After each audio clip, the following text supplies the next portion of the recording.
2024 भारतीय साक्ष्य अधिनियम 2023 भाग 1 अध्याय 1 प्रारंभिक सेक्शन 1 से लेकर 2 तक है। भाग 2 अध्याय 2 तथ्यों की सुसंगति सेक्शन 3 निकट से संबंध तथ्य सेक्शन 4 से लेकर 14 तक बताया है।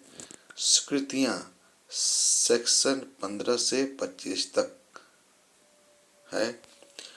उन व्यक्तियों के कथन जिन्हें साक्षी के रूप में बुलाया नहीं जा सकता सेक्शन 26 से लेकर 27 तक है।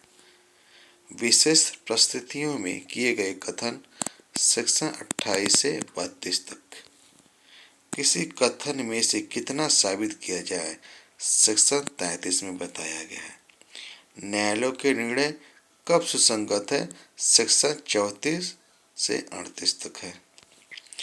अन्य व्यक्ति की राय कब सुसंगत होती है सेक्शन 39 से लेकर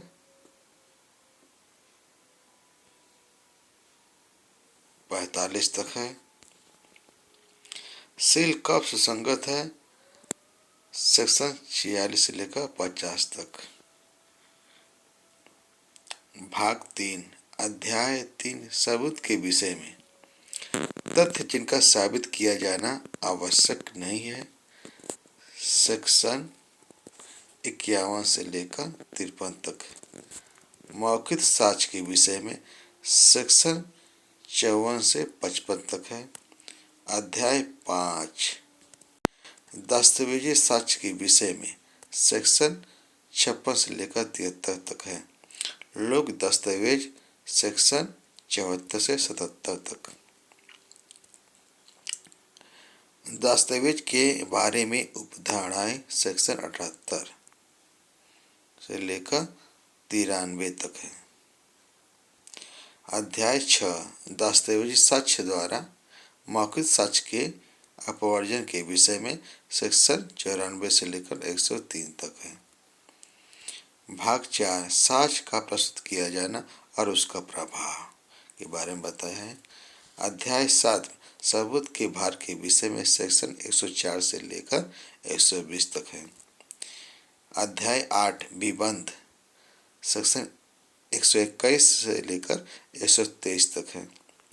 अध्याय 9 साक्ष्यों के विषय में सेक्शन 124 से लेकर 139 तक है। अध्याय 10 साक्ष्यों की परीक्षा के विषय में सेक्शन 140 से लेकर 168 तक है। अध्याय 11 साक्ष्य की अनुचित स्वीकृतियां और अस्वीकृति के विषय में सेक्शन 169 है। अध्याय 12 निरसन और व्यावृत्ति सेक्शन 170 तक है।